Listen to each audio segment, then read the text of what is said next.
Hey, what's going on, ladies and gentlemen? Welcome back to another episode of the Big Homies Breakdown. I'm your host, the Big Homie, and tonight we've got a good one for y'all tonight. Trust me, we got a really nice one. See, this platform here was never built just to talk over people. It wasn't built for drama, clicks, or trying to tear somebody down to make yourself look bigger. This platform was built for real conversations, real passion, and real community. And tonight is exactly what this is, what this show is supposed to be tonight. And we're sitting down with Mike and Melissa from Proxima Reptiles, two people out here putting in work, building their brand, growing their projects, and grinding day in and day out in the reptile industry. And if you've been around reptiles long enough, then you already know this life ain't always easy. There's long nights, expensive mistakes, sleepless mornings during breeding season, cleaning out tubs. When you don't feel like cleaning tubs, questioning pairings, learning genetics, taking losses, taking hits, and somehow still walking up the next morning because you love the animals enough to keep going anyways. That's what separates people who like reptiles from people who love this. And tonight we're going to dive into all of it, the projects, the business side, the vision, the passion behind Proxima Reptiles, the lessons learned, the goals ahead, and maybe even a few stories y'all haven't heard before. But before we even get rolling tonight, I want to acknowledge the people that are already pulling up in the chat because without y'all, none of this means anything. Whether if you're watching from work, sitting in a snake room, feeding animals, or hanging out with family, just kicking back, trying to unwind after a long day, we appreciate every single one of you spending your time here with us tonight. And we're gonna go ahead and get to it. Hey, Big Mike, what's up, buddy? He's number one in the chat tonight. He says, "What's up to Mike and Melissa? Thank you for tuning in tonight, Mike." Oh, the pie man, what's going on, Patrick? How you doing, man? Thanks for checking in. Appreciate you. Reptile Dysfunction says hello, everybody. My boy from Dambala. What's going on, homie? Checking in. Thank you. Appreciate it. Art Hurt Dad. Thank you for checking in. And Proxima's over here double dipping. All right. So those are just the early birds who came in early. So get your comments down there, get your questions up. But right now, just do me a favor, jump into the chat and let us know where you're watching from tonight. I always love seeing how far this community stretches. And while you're at it, go ahead and hit the like button, the share, and share the stream out and subscribe if you haven't already. Every single like, comment, and share helps this channel grow and helps us keep bringing amazing people onto this platform.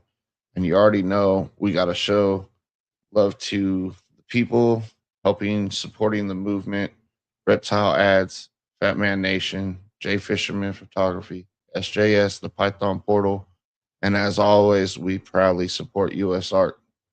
Now, with all that being said, the chat's rolling, energy's right, and I think it's about the time to bring out our guest. Let's break it all down. Melissa, Mike, welcome to the show. How y'all Hello, doing man. tonight? Doing good. Awesome, man. Hey, so go ahead and tell the audience about who you are, man. If they don't know you, just a Okay, little warm up about yourselves. definitely. So we're Proxima Reptilis. Our name basically comes from like a Latin background, where basically classic Latin. So if you think about Proxima, you can look at it either when you want to look at just basically Latin, it means next, or if you actually want to look at it from the classic term, it means actually near to or next to. And so Reptilis just means reptile.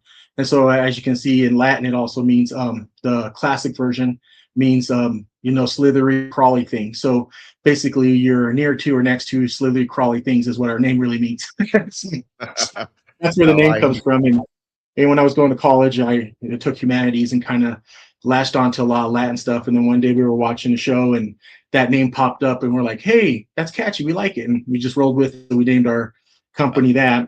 And then we're based out of Colorado. We've been doing this Okay. for a little over 4 years. We mainly started off with ball pythons. But years ago, we were dog breeders. We did boxers and Boston Terriers, and we did AKC dog shows and stuff like that. And Melissa, you can tell them a little bit about the reptiles and stuff you did too. Yeah, I well, back when my kids were young, I tried to do, the bearded dragon thing. I've always liked reptiles. I was a little girl who always got in trouble for bringing them into the house or going into the field that I wasn't supposed to go into to catch the lizards and whatnot. And, I got my butt whipped for losing a snake in the house. That was me. So, animals have always been my thing. And, like he said, before we had kids, we got into dog breeding and I really enjoyed that. But I have to say, so far, the reptiles are my favorite.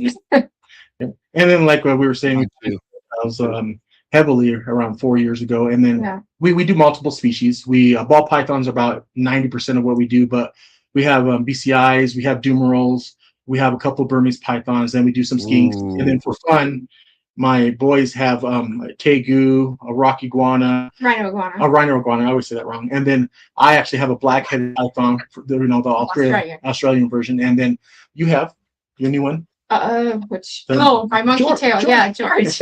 I just got one of my bucket list reptiles, which is a monkey tail skate. You got a monkey tail? Yeah, I'll never breed him. He's a little grumpy but I love him anyways. I watch him come down every night. He's very routine.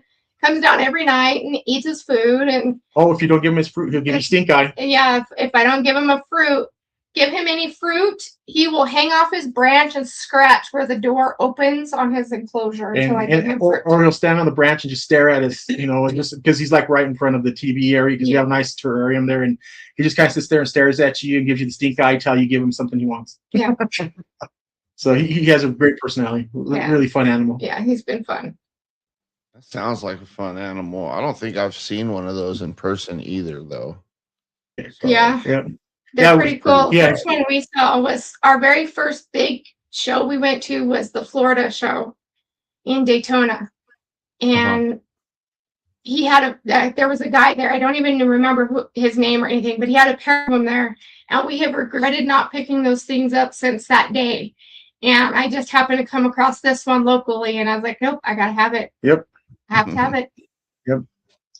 And then sometimes those animals you just got to have, right? Yep. Definitely. That's how I was with my black-headed python. I might breed her eventually because now that they have the Exotics in that particular species, that looks kind of cool. But at first I bought her just to have her, and then we also do a lot of reptile shows too. So mainly in Colorado, so we do a lot of ARPE shows that are ran by Nick and Troy.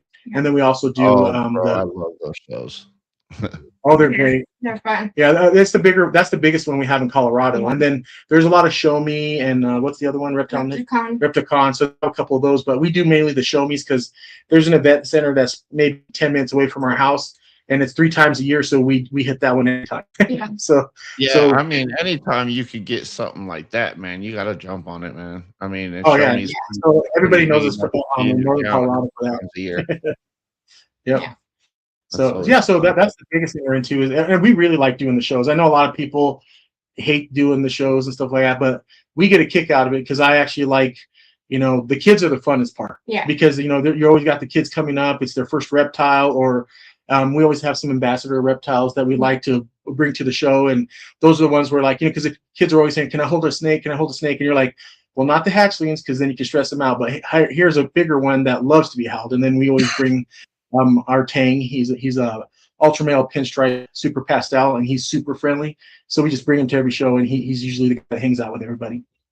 He was our first production. Yeah, our very first clutch. He was our very first holdback from our very first clutch, and so he's not going anywhere. He's just an ambassador animal that we keep for fun. But he was a great breeder. I mean, he gave us really good clutches that made some really nice ultra male stuff.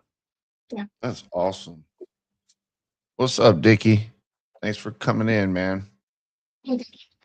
Well, I mean, you kind of told me my second question, so I'm going to jump to the other one I had. Hey, when it comes to breeding projects, do you both usually agree right away, or is there sometimes, you guys have completely different visions, or you guys have your own projects separate?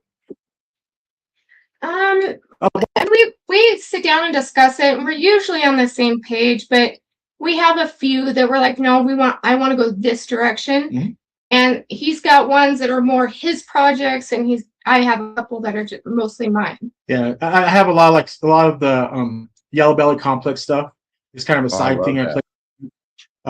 Also the scrambler stuff. That's kind of like my side project. And today we just hit a clutch from that project that we started 3 years ago from Daytona, where we got some from Chris Hernan, and it took 3 years, but we finally got our first clutch out of the 1.2 we bought. So there's a possibility that they could be super high OD, super scrambler, calico, Barnhart, black pastel clowns. Okay. So I'd like to see what that genetic shed test is going to be on that scrambler one day. Oh yeah.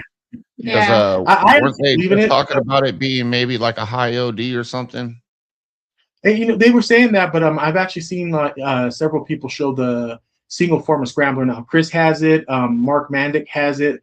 There's several people that just have the single form, and it has orange tones to it and stuff like that. But high OD is still, I think, its own thing too. I think high OD, I think, is just a nice line breeding of orange over time, and got you that really nice looking high OD. And it's even hard to even detect when you go to shed test it, because we were talking to Charlie about that. And Orange Dream's hard to find it because it's not really technically the same as all the other morphs to locate it. Right.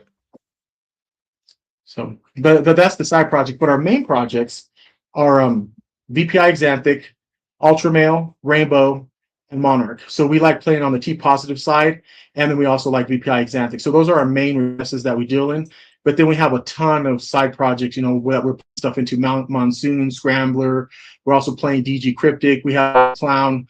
Our collection's decent sized. I mean, we dedicated, we have a 4-level house, and one of our levels of our house is completely dedicated to all the reptiles. And then we built a cover porch originally to just have that for the summer, and then that turned into our whole rodent room. And now that's all our feeders are back there, and then we have our reptiles, and it's like just one long run of reptiles, and then you open doors and go into our rodent room.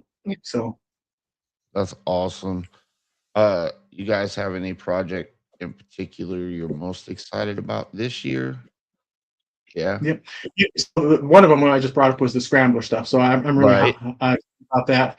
Another one is I like Jaguar, and so I'm finally hoping to land a clutch. We're on egg watch to see if I can get some bred him over to a clown, and I want to see if I can get some Jaguars and start building my Jaguar army there and hold back.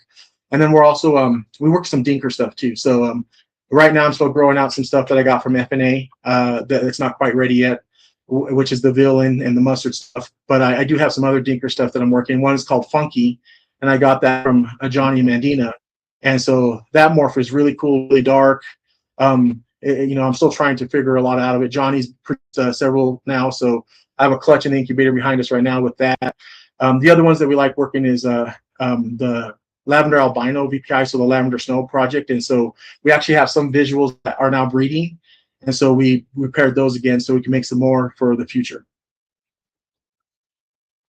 That's outstanding. Hey, thank you, Kat. That's outstanding. And then of course the monsoon stuff. I forgot to say that we have a lot of monsoon.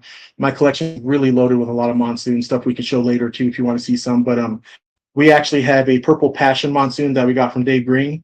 He's to size, and we're breeding into a couple hets. We have a special het monsoon and a pastel het monsoon, and then I got another one from Canova, which is a Mojave pastel Wookiee het monsoon female that I'll be breeding him over to her too as well. Or no, actually, that's not the one to bring over to her. I actually have 2 other males that are het that made my ultra male stuff. So I have one that's a cinnamon het monsoon het ultra male, and I can show you.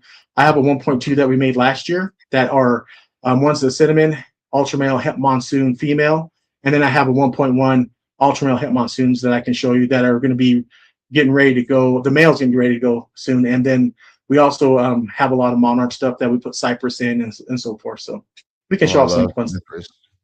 I love cypress. Yeah, cypress is pretty. I like, and it's growing on me a lot. Yeah, so. Yeah. I even picked up just recently a leopard cypress het monsoon het monarch female from Canova, and so I'm really excited about the project. So we plan to put monsoon into all those four main recessives that we talked about. I have a female that we can show later on, which is a VPI het monsoon that she's growing out. And then I have a leopard that's double het VPI monsoon. And then I have visual monsoons that are ready. I have a monsoon het hypo female. So some other fun stuff we can show you here in a little bit. Oh yeah, absolutely. I can't wait to get into that part. What direction do you guys think the reptile industry is moving towards? Do you think it's moving towards fewer high-end animals, or do you think it's moving towards more affordable projects for the average keeper? Well, I think it's both. From my perspective, I believe that it's both. We're going to have the individuals that are breeders that want higher end and working more complicated projects. And then when we do all the shows that we do, because we do 4 or 5 a year, we take a lot of our, I hate to say it this way, but you get pet quality or byproduct, from your pairings and your that possibly are not holdbacks, and you take those to the show and they do very well. And every time we go to the show, some of the stuff, you got your standards, you got your bananas, you got your pieds, all those things go fairly quickly. A lot of what's funny is I know a lot of people are scared of spider, and we don't really breed spider a whole lot, but we do have a small little project where we make a clutch every now and then of ultra male spiders. And every time we go to shows, that they just fly off the shelf. And people are always asking us, "Where's your ultra male spider stuff?" And we're like, "We're out right now." so it's kind of funny. Sounds like it'd be kind of nice looking. It is. We actually have a nice female we can show you that's growing up. Yeah, check that one out, man. You want to bring it out, or dude? I'm curious, bro. Like, I have a spider girl. I have a spider girl because she's het for DG. Right, and she's just a pastel spider, but I mean, she's proven to be het DG. So, and she doesn't wobble. Only when she gets hungry, like when she gets excited when the rat's coming in, dude. She's like, yeah. And I noticed the more genes you pack into the spider complex, the better. Just because then the wobble disappears. Let's go ahead and put you on that solo. Ooh, that's the ultra male spider. Yep. And try and show the top back with more color because you have a lot of belly. There you go. I like that, man. It looks kind of like a tiger. Yeah. I love spider. Yeah. I know. That's a tiger gene, bro. Just like all the way the banding, the stripes are on it. Yeah. She's gorgeous. Yep. Yeah, and like I said, we don't do a whole lot of it. We have just a couple in our collection. We have the mom that made that, but we don't breed her really anymore. We have. She's the offspring, and then we also have another one that's a spider that's also pavement, and she's really beautiful. And so that's kind of going into me messing around with the freeway spider or highway spider stuff. So, or even pavement stuff. So I'm playing around with that, and wow. That was a ultra male spider reptile. Yeah, that was ultra male spider, and this one she has a little bit of stuck shed we're trying to get off of her, but she's the pavement spider you can see real quick. But unfortunately, Colorado is really dry, and we have a humidifier that runs all day long, but we still get stuck sheds every now and then. So we'll probably soak her tonight. You're preaching to the choir on that one, man. I'm in Missouri, and it gets really dry sheds out here. I mean, I just told my wife, I'm like, you know what? This humidifier guy is not the business, man. We need to figure something else out.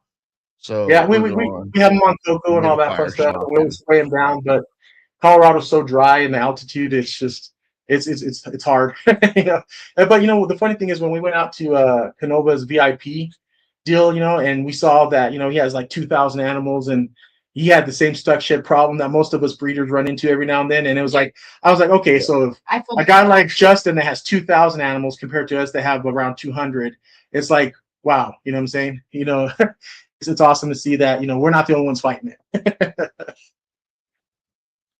You guys had an ultra male bumblebee? We had that's what the first one. That's the first one was. Yeah, okay, that's what it was. Cool. Yeah, nice. So, how important has social media been for your branding?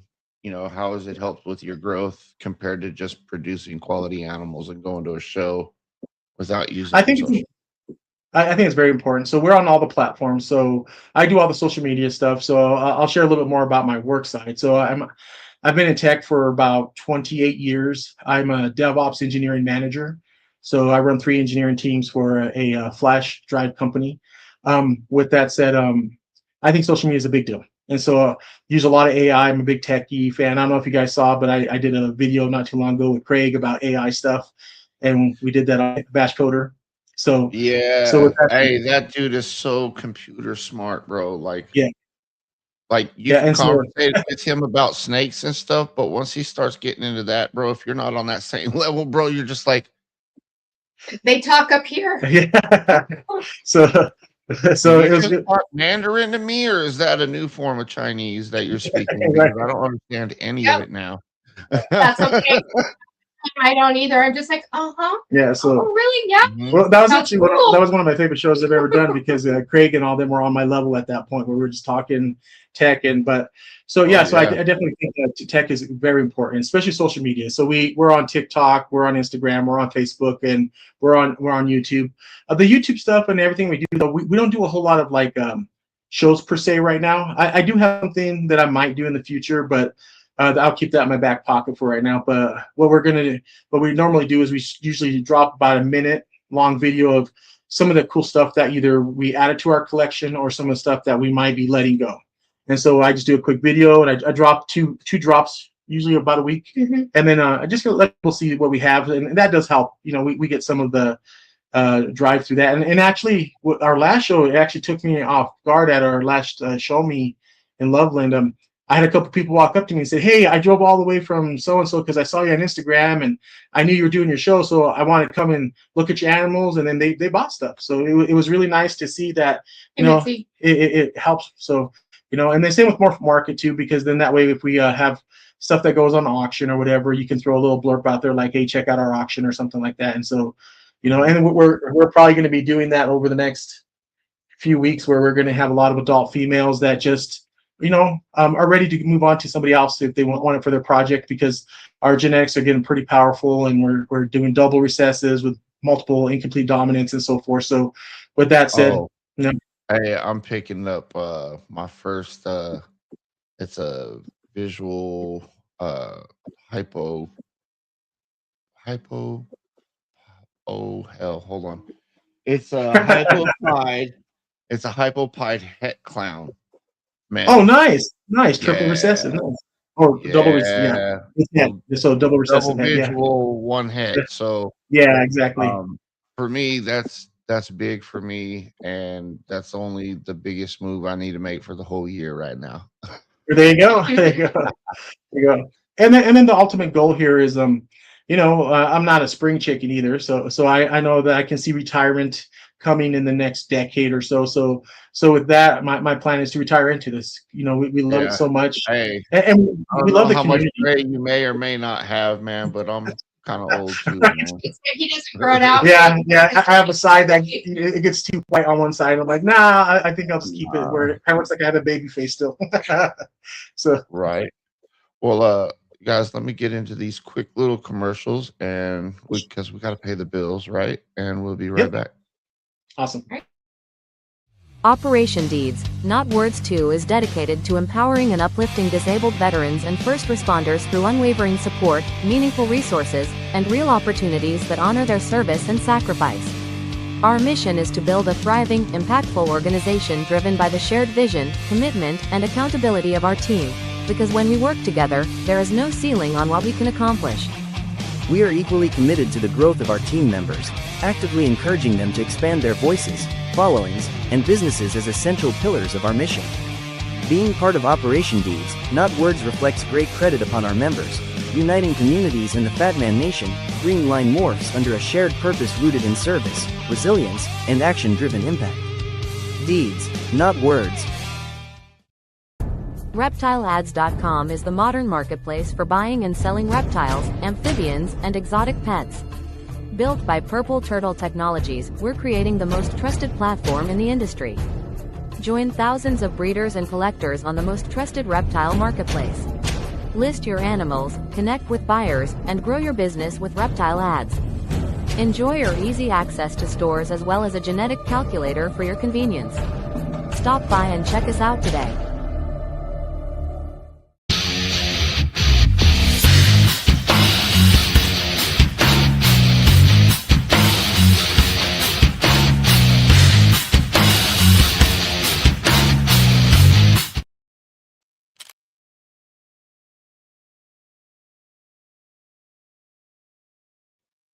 Okay.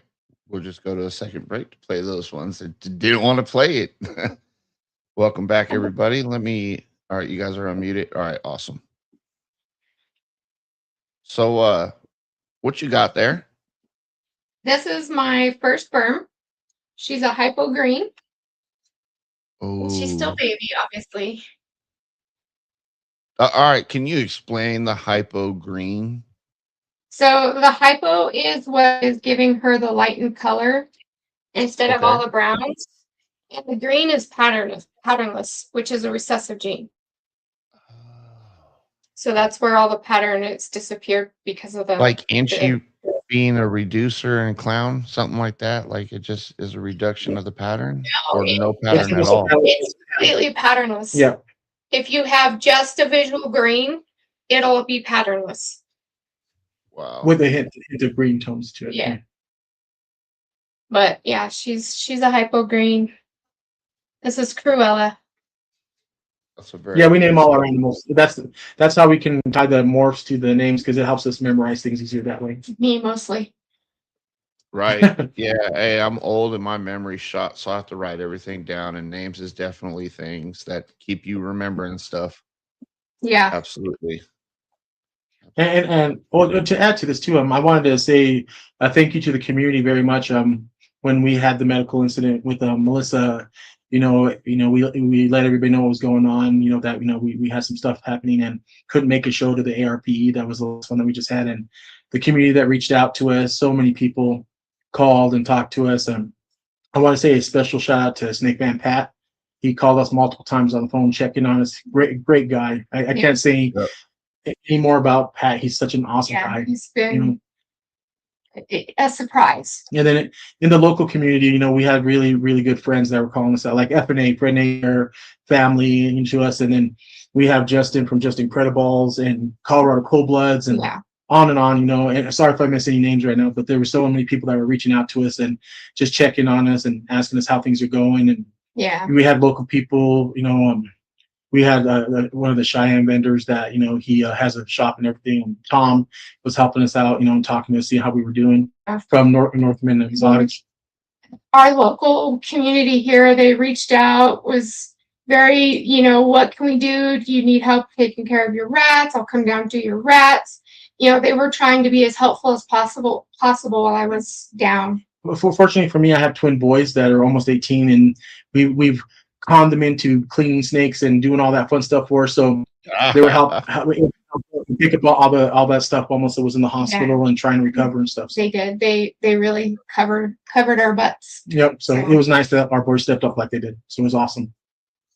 And so they still don't know why or what yet, right? No, I don't have a diagnosis yet. I've got 2 appointments with specialists to see if I have an autoimmune issue going on. But I had one surgeon say that we may never know. It could be just a one-off deal. So we're going to do our due diligence and make sure that we can rule everything out that's possible. So we have another CAT scan scheduled just to make sure that they don't see anything new. And then they said that any of the inflammation that we did see in the CAT scan last time in the arteries was due to the fact that she had 18 units of blood. And so when you take that many units of blood, after you have a ruptured artery, it's kind of crazy. Your body, even though it's compatible with your body still doesn't like it. And it causes all sorts of inflammation that I'm still dealing with. Yes. Yep. Operation Deeds Not Words. Yep. So get your shirt. Yep. Oh, I mean, if that was me, I think I'd be a little bit nervous, man. Like, not knowing that's scary to me. It's a little nerve-wracking. Technically I'm not on any restrictions, but I'm not doing any of the heavy lifting before like I was before. Before I was lifting 40 and 50-pound bags of grain and rat food and you name it, We've streamlined everything. Now we have trash cans on wheels that are all loaded with rat food. You name it, what we need. So we're not having she's just scooping and then pick up those bags. Exactly. And then anytime we have any tubs or anything like that, and he's lifting, then it's me and the boys grabbing all that stuff. And Yeah. where she, she woman over here just kind of running around. It's hard because I've always been a very independent person. I like to do things for myself. I don't like asking for help. So that has been a challenge. Yeah. Yeah, especially when like, no, we're lifting. I can do it. No, we got it. Yep. Very independent person is very hard to do things for. You know, especially when you have your whole routine.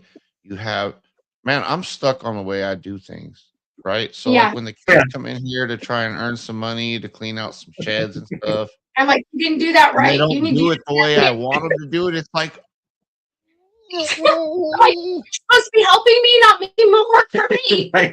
She's like, the kids go through stuff, and then you can see her going through tubs and kind of following behind them, like, that's not good enough.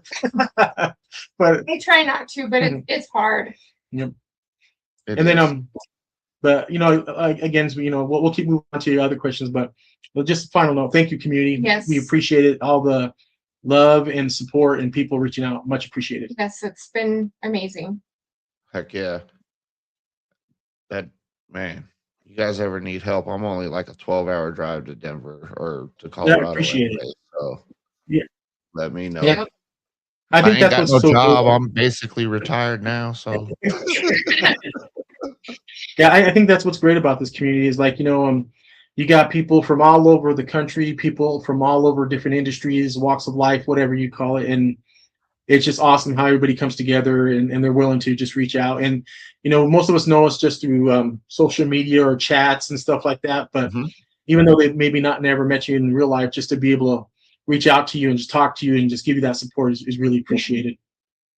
Yeah, like I said on my video, after I come home for a little bit, that's one thing I said is I've never been part of a community that has been so supportive and offering help for people that you really don't, but you don't really know, the whole thing has been amazing. And I, in my 50 years, have never been a part of anything like it. So, it's been great. Yep. So, I guess to continue on the other topic, we were talking about tech a little bit. So, the other side to our business that we don't talk about that often is we're also 3D printing stuff. So we do a lot of 3D printing in our shows. So when we go to reptile shows, not only will we have reptiles, but we'll also do 3D prints. And so a lot of people that get around and see that what we do and they see us at the reptile shows know that we do that. So then we do custom fun things like bowls and clips and all kinds of crazy stuff besides just the reptile 3D printed stuff that a lot of kids love. Because for us, it's kind of nice because when they walk up to the table and we have, 4 next level displays out there and they're looking and they're like, oh, you can't get a snake. And then we're like, well, we got the fake stuff. And then they're like, oh, yeah, we'll look at that. And then they go over there and they distract the kids with that. So either way, it's kind of nice because then it helps us with our business/hobby to be able to pay for things and keep growing and doing what we do. If it's slow on one cheap. Slow on one side, then the other, kind of helps make up for it. And then, like I said, this is what we're going to retire into. And luckily, my boys are one's following my footsteps that he's going to computer science, and my other son, he's finishing up his certification in welding, so he might be looking at making some racks and fun stuff, for us and for others. So it'll be interesting. Yeah. Just a couple of comments I wanted to hit real quick because Mike Duval said that Melissa, I'm glad you're doing well. Thank you, Mike. Mitzi, sorry you're going through that, Melissa. Yeah, I just wanted to make sure I got that out to y'all real quick. Yes, thank you. Yep. Yeah, we appreciate it, guys. See them or not, but I thought that was important for y'all. Oh yeah, me and Mike are always in the chats and we're always chatting back and forth. And Mike's a great guy. Like I know him through the chatting and through the shows, but Mike's awesome. Yeah, he was my co-host for a hot ass minute, man. I said it then, I'll say it now. He's still probably the best co-host in the game. Yep. Yeah. I'm not mad at him. He's still the best in the game, bro. Yeah. Yep. Yep. Oh boy. So what's been the hardest lesson that you've learned as a breeder? You want to go first? You first. For us, the hardest lesson, and it's kind of funny because I originally my career started off as a technical project manager, and you tend to take that. So before I became a manager and a director in engineering, I was a project manager, and I noticed that I sit there and look at this, and then I use Husbandry Pro, and we're a partner with Zach and Husbandry Pro and stuff like that. So if you guys want to try it out, Proxima 60, that'll get you 60 days. But with that said, Husbandry Pro is really helpful, but at the same time, you're able to track everything, look at everything, and then you got to start getting impatient. So like right now, like I said, I'm 10 days out of one of my first clutches to get cut for this season, and it's that whole patient thing. And then I guess the hard part to me too is I don't like to gamble. I'm the type of guy that likes, I'm very methodical. I like to have things facts and so forth and work through things. He's not a gray person. Yeah, I'm pretty black and white. Yeah, like just like computer language, right? I'm binary, ones and zeros. But ones and zeros. but with snakes, the funny thing is none of that comes into play because you're actually playing with the odds, right? So now you're nature. In nature, so you're playing with nature and the odds gods, and you're hoping the eggs don't have a bad egg. You're hoping that they come out healthy, and then you're hoping you hit what you really want. So in a way, that part, the math, taking a gamble. Yeah, so the math part became a little bit of an addiction to me. So then you're sitting there and you're playing the odds, you're looking at this, and you're trying to figure out what best combinations can you do to beat the odds a little bit or make the odds a little bit better, on and on. And so I think besides making beautiful animals, and they're just ball pythons are just awesome pets and to be around the family and just to have, and they're beautiful and works of art, like a lot of people say, but it's that math side to that, the genetics, playing around with that part is what really grabbed me. And then being able to bring a lot of my tech side into this, whether, like I said, it's the social media stuff, or I use a lot of AI stuff and I run analytics and all that kind of fun stuff in the background just to try to see if I can get myself a little edge on stuff. So that's always the fun, dude. I like using AI myself, just to be honest. Like my website, I'm used to coding. And what we call it now is you kind of just sit there and just type it into chat and kind of vibe code is what they call it. And so I've been vibe coding quite a bit, and I'm not actually coded, like actually had to go in there and change any amount of code, just kind of prompted into Claude. And I built a brand new website for us right now where I just dropped that recently, and I'm slowly turning on pages as I get them finished out. So, and I built it all through AI. Nice.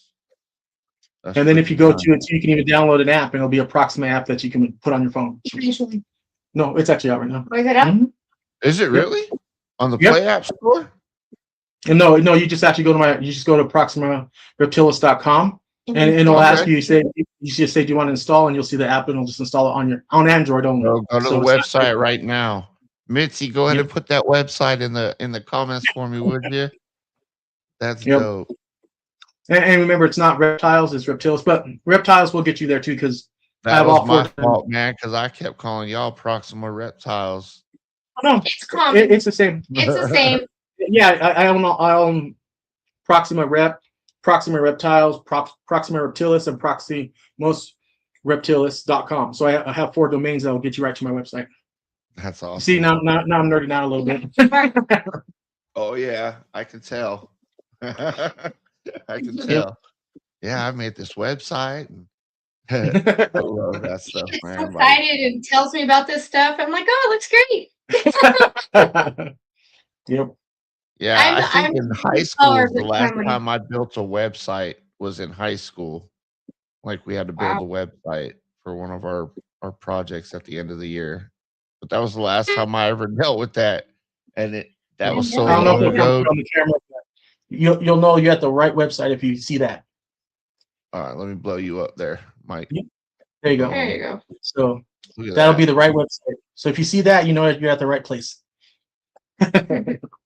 Right on. Let's see. So when things get slow, what keeps you getting motivated, or you get rough odds during the season or something like that? What keeps you going? I don't know. I haven't, for me, because I'm not in it day in and day out like Melissa is. So I don't really get burnt out with it yet. Melissa does though. So I'm gonna let you answer that question because I don't get to have the burnout part yet. You know, I just try and like, if it comes to the reptile part, it's mostly just the tedious stuff. You know, I have a hard time with. It's that good old ADHD thing. The tedious stuff is just mind numbing. So Yeah. I try and break it up, you know, break up my days and try and give myself variety. And then I always try and enjoy what I'm looking at.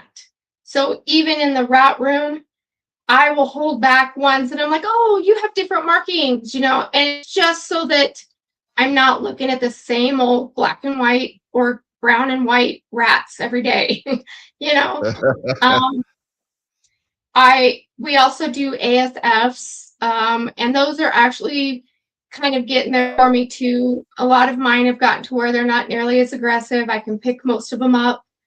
And then I actually have 2 different lines now, thanks to a friend of ours, but I've got the black-eared ones, which I am totally in love with. Not as pets. I'm very indifferent to rats, just so you know. But Okay. I like looking at the black-eared ones because they're just different. And then, you know, when I get the different markings, like I call them cinnamon. They're almost like red-haired ASFs. I'll keep those, you know, just little stuff to try and make the monotonous a little more enjoyable. That's monotonous. Yes, cleaning rats is very monotonous. Oh, Yeah. you know, I don't like mice. So anybody messes with mice, dude, that's on you. I'm not messing with them. They stink so bad. Yeah, you know, And they're more and- cannibalistic than an ASF. Oh yeah. oh yeah, Yeah. Mice are nasty. yeah. Yeah. I have a few colonies of mice, and I'm almost finished feeding them off. I'm waiting for everybody to have their babies, and then I'm done with mice. I cannot stand them. They are the stinkiest, the messiest, and just most disgusting out of the 3 species. It's Yep. horrible. 100%. Yeah, if anything, for the ASFs because they're the cleanest, Yeah, and you actually don't get that much of a smell off the ASFs, you know, like after a week or so. It's not even that bad at all. So yeah. it's kind of nice. And we have a lot of freedom breeder rodent racks out there that we have a lot of ASFs. And our plan is to be like more like 80-70, 70-30 or 80-20 on ASFs versus Norwegians. Yeah. Really, the Norwegians, to be honest with you, we came back for the bigger VCIs and bigger snakes that we have, the Dumerals. My Dumerals are up to about a large rat right now. So, But the ASFs are strictly for our ball python, except for when we actually get to the point where we're selling our hatchlings or we're selling any of our proven breeders, we'll switch them over to Norwegian stuff. So then that way, if somebody can't get a hold of ASFs, you know, they're already switched back over. But we actually feed quite a variety back and forth between Norwegians and ASF through our collection. And we don't really have anybody that gets stuck. You know, if anything, Yeah, we just have some. I can't breed ASFs where I'm at. It's illegal to have them unless they're frozen. Gotcha. Yeah. Unfortunately, for us, we don't have that problem. yeah, they won't live here if they get out. So. Yeah. Yeah. Yeah, that's the nice thing about Colorado. I know like a lot of like Florida and so forth, they have a lot of restrictions on species of reptiles as well as rodents. But in Colorado, you know, we snow and we get cold. So if anything ever gets out, it's not going to live. It's not going to live. It's either too cold or too dry. As soon as around December hits, they're not going to make it. Yeah. It's cold in Colorado, man. Definitely. Except for this year. Yeah, exactly. This year has been weird. So, where do you guys see yourselves 3 to 5 years from now with Proxima? For us, I think where we see ourselves is the collection. I think is going to be pretty much the same size we have here. We'll just be rotating in and out bigger, more powerful animals. But I think the only major recessive that we're looking to add in the future, but that'll be based on price and where it's at, is probably Tornado.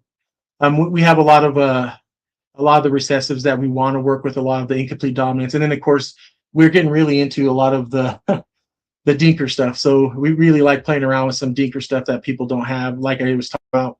some of the newer genes, like we have Mega that is going to be part of our collection. We have Funky that we were talking about earlier. We have Smuggler, and some of that stuff came from Florida. That was more deep stuff. Of course, like I said, and it's a really nice morph. And then we have a couple that we got from FNA, which is like Mustard and Villain, and we're probably going to get into the AK-47 project when Fred and AJ have something available. And then we have some other stuff that people haven't really played with, like Vega and Alloy. You know, and they're smaller. They're more like 1.3, 1.2 projects that we're working. But like I said, our main project is the stuff that we talked about earlier. But we're sprinkling that in here and there to see how it does. And if some of that stuff takes off, then we're going to sprinkle that into our main recessives. So then that way it separates us from others. Yep. Right. That's a great plan. It's a great plan, man. If you guys, I got one fun question, but I'm going to get my commercials out of the way. And then we'll be back with our fun little closer question. See you guys in a minute.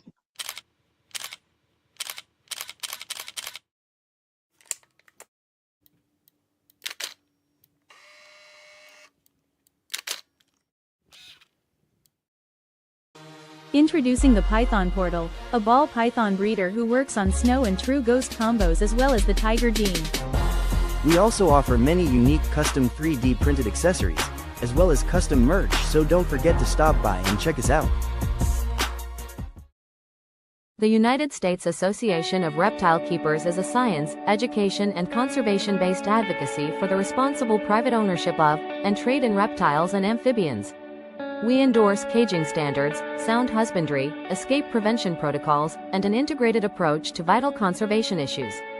Our goal is to facilitate cooperation between government agencies, the scientific community, and the private sector in order to produce policy proposals that will effectively address important husbandry and conservation issues. The health of these animals, public safety, and maintaining ecological integrity are our primary concerns. All right. Hey, Mike will be right back. All right. No worries. No worries. I'm not in a rush. Are you? Not going anywhere. So, you got one of them doom rails you mind showing? That's Yeah. one of my favorite snakes. I love me some doom rails. Oh, and I got to get one of them director seats right there. Oh my goodness. Oh, my We goodness. love those. They're so That much looks better at the so shows. comfy. That looks so comfy. Yeah, they are so much better than the Oh, what a short seats when beautiful you've got the animal. big pieces. So this is one of my doomies. She's a high pink. They'll be bred this fall, actually. And as you can see, she's a big girl. Now, how big is she going to get? She'll probably get around 8 foot. And I couldn't even tell you how heavy she'll get. Yeah. Big girl right I got there. 1.2 in the doom rolls. Nice. Oh, you had to go get that gear on. Yeah. I realized again, I'm wearing USARK now. It's time to show Proxima off. Shout out Proxima. Yep. There you go. So this is my last question for the night for y'all. If you guys could instantly add any snake or reptile in the world to your collection tonight and your budget had no limit, what are you picking up? Want to go first? You go. So for me, one of my bucket list animals that I want to get is a sailfin dragon. So the big problem for that is not that I don't think I could afford one. It's the room, because they're going to need a pond, the humidity, the size of the enclosure. It just takes up so much room. I almost dedicate half a room alone to that animal. Because they're self-in, or the hydrosaurus is what their scientific is, but they are semi-arboreal and semi-aquatic. So That's interesting. That's pretty cool, man. They used to have them all for sale at the pet stores when I was in the Army down in Georgia. They were everywhere. I was like, wow, you can get one for like $100. Yeah. Wow. And so like I said, I've seen them range between like $4,000 to $1,000 depending on the color and region that you're getting it from and stuff. But the It's a problem long is, like time I said, ago, yeah, it's just a space. And we actually ran into a couple at some of the reptile shows we went to, and they're super, at least we saw, were super docile, very well tamed. You know, they just sat there and hung out, but just the amount of space you need for them. You know, I want to make sure they have the right husbandry. So with that said, I don't want to get one yet, but right. I think eventually we plan on doing something similar like we discussed before the show started, where we plan on growing and maybe getting a bigger place where maybe we have a, you know, barn or something that's dedicated to be a full reptile facility, not just part of my house. Hey, the living room, or what used to be the living room, is my reptile room. Right. Nobody Yeah. was using it, man. I had a whole sofa and a love seat and a recliner and a nice TV. Nobody was using it. I'm like, all right, look, I'm getting bigger. Kick this shit out of here. I'm taking over. And I use Nice. this room every day now. Yep. Yeah, we've kind of leaked over into our family room. So we've got a 2 6-foot enclosure, one of which his black-headed python is in. Yep. And then my monkey tail skink is upstairs. And we're starting to get into hognose. So I have a rack coming that's going to be strictly hognose upstairs. So Nice. Yeah, just that's a good point too. Just recently, Colorado allowed us to switch up. So before, they used to allow you to catch Western hognose in the wild, right? So you could catch up to 3, but then they started realizing, hey, you know, they're disappearing in the wild, and we're like, duh, go figure, right? And so now they switched it out where you can't catch them in the wild, but you can actually get them from somebody that produces them, and now you can actually breed them yourselves. And so we always wanted to, because when we first got into this, we actually went back and forth with ball pythons and hognoses, like which one we want to do. And then when we found out we couldn't have them, we went all ball pythons. And so now that we know we can have hognoses, we have them upstairs, and we're going to keep them completely separated from this collection, but we'll have a rack dedicated to them in our upstairs living room area. And what's really nice is we've been talking to Herp and Harmon, and they've been giving us some really good advice. Or at least Melissa has been talking to them. with Alicia a lot, and working with Fathom Hogs. Yep. He's been helping us out too. Oh yeah, the Harbins are great people, man. They are I very love nice. them to death. I mean, I didn't really meet the younger Harbins. The first time I met any Harbin was Tom at Tinley. Yep. Yeah. And Yep. that was the coolest freaking Harbin I'd ever known at the time. So, yeah, man. Well, and I had them on this show. Josh Yeah. Josh and Alicia are just as nice and friendly, and Alicia's had actually no issues helping me and mentoring me in a way with the hoggies. So, And she's a veterinarian too, so I mean, all the stuff she gives you is kind of gold. You know, you understand why you have to do certain protocols and precautions, and be very careful, and make sure that they're separated from your ball python collection and so forth. yeah. Yep. You got to keep things. I believe maybe it's just my ADHD or the OCD or whatever, but I don't like every reptile. I want to have a separate room. Like I want to have a room for my males, a room for my females, a room for my show animals. Like that's how I want to do it. But you know how you want to do it and how you can actually do it are way two different things, right? Very different things. Well, we've actually had to experiment that way too. And then I like in my like upstairs, I have my office, and I actually have half of the office dedicated to when we get new animals in, they're quarantined in my office upstairs, so they're way away from the collection for 90 days until we feel very comfortable to introduce them to our collection. So then they're even different levels of the home. Yeah, his office is up on the top level, and the snake room is on the garden level. So yeah, so now y'all must have an incredible tax write-off for all that space and the lights and the electricity and. Well, to be honest with you, I'm glad you brought that up. I mean, those are two things that I always tell new people getting into the hobby is, definitely start, if you're going to do this and you're going to invest and buy racks and really do this, as a hobby business, I definitely think, find a CPA, get started. think about, do you want to be a sole proprietor or do you want to be an LLC? And we chose to go sole proprietor because we're the only ones that work this, where an LLC is needed if you think you're going to have other people help you that potentially sue you if they slip and fall while they're cleaning snakes or something like that. Yeah. Now, the other side of it too is, here comes my techie side, because I've worked with servers and racks and all that stuff all the years, and I start thinking about disaster recovery. Here it comes. Yep.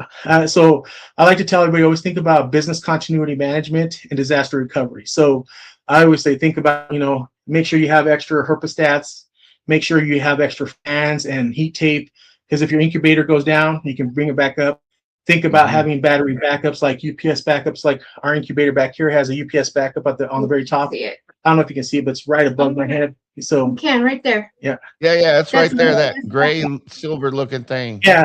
So if we lost power, which we do lose every now and then, the incubator keeps going for about 2 hours. Yeah. Think about, like, especially if you live in Colorado and you have snow and you lose power for a day or two, we have a generator out in our garage, so then that way I can turn that bad boy on and I can keep heat going to the reptiles and get the incubator healthy and strong. So that way, because if you think about it, you have 30 clutches a year or something like that, that's a lot of money, time, sweat, and tears that are going in there. And if all that goes down, so think about all that, and then have a little checklist, stuff like that I go through. You ever put water bottles in your incubator?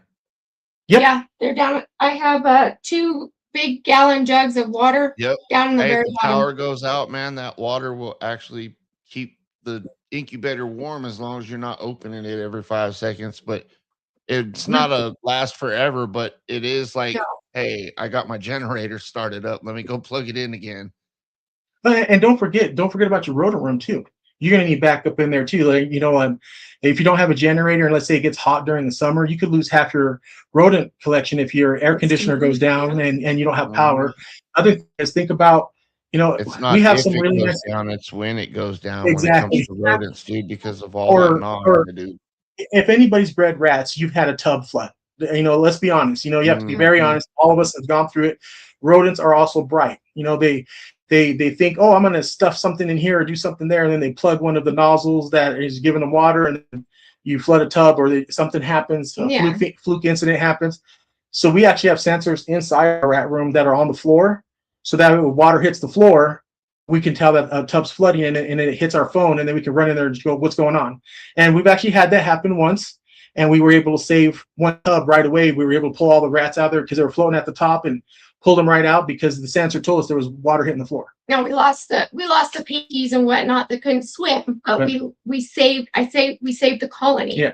So those are the type of things. And like in our incubator, we also have sensors. So that way, if we see it drop or change, it hits our phone, and we're like, we could be on vacation and we could actually just change the temperature right there on our phone and up it or something if we don't like where it's at. So you got to start thinking about tying tech into what you're doing. Yeah. And so that's what we've done with this stuff. And yes, I'm not going to say it's cheap, but over time, you buy a little bit here, a little bit there, and where you see you've had incidents, go plug those holes with solutions. Outstanding. Well, Mike and Melissa, it has been a great honor to have had you on this show. Would you like to tell the audience one more time how they could reach out to you with your website and everything, sir and ma'am? Yeah, definitely. So we're Proxima Reptiles, and you can find us either .com at our website, or you can actually go to all the social medias and just look up Proxima Reptiles. We're on Instagram, we're on TikTok, we're on Facebook, and we're on YouTube. So you should be able to find us everywhere. And and have any questions, or you want to see like, hey, do you have this or that? Sometimes not everything's on Morph Market. Just reach out to us and we can tell you, hey, yeah, we actually have some adult females that might fit your collection, or we might have some adult males, or we have a new clutch that's coming up that we haven't even posted yet because we get really busy and sometimes we don't get all the clutches posted. So, and sometimes they only go to the show. So if you're looking for something, just let us know and we'll let you know if we have it or not. That's outstanding. Also, man, I really like you guys' logo. Can you tell us real quick about how now that I've got a real good look on your shirt there? I like the genetic. We call it the DNA P, the Proxima P. Yeah. Yeah. So if you see the Proxima P or the DNA P, that's us. Yeah. DNA P. He we were just looking at logos, and come across something like that, Yep. and I was like, that to me jumped out at me. I'll remember that pea, and I don't remember crap. Yep. I'll remember Hey, that we're in the pea, and I was same like, boat. yeah. I told him, I said, that's it. And he kept showing me different variations and different colors and whatnot. I'm like, nope, you need to go back to that. Yeah, and then you see that's what we do even on our hats and stuff like that. We have our name, but usually it's just a DNA P usually on our hat too. Yeah. Yeah. That's really nice, man. Well, I'm gonna put y'all backstage. I'm gonna wrap this up and then we'll call it a night. Thank y'all Okay. so very much for coming on the show. Thank you. Thank you, everyone. Thank See you. you backstage. Well, that's it, homies. That was a great show tonight. Mike and Melissa were amazing. I've learned a lot from them, and I hope y'all have learned a lot from them too. I just like to close this by saying, be kind to others, and don't hold grudges, and just care for other people like you care for yourself, folks. That's all. That's it. Nothing else. Just care for yourself and care for others like you care for yourself. See you next week.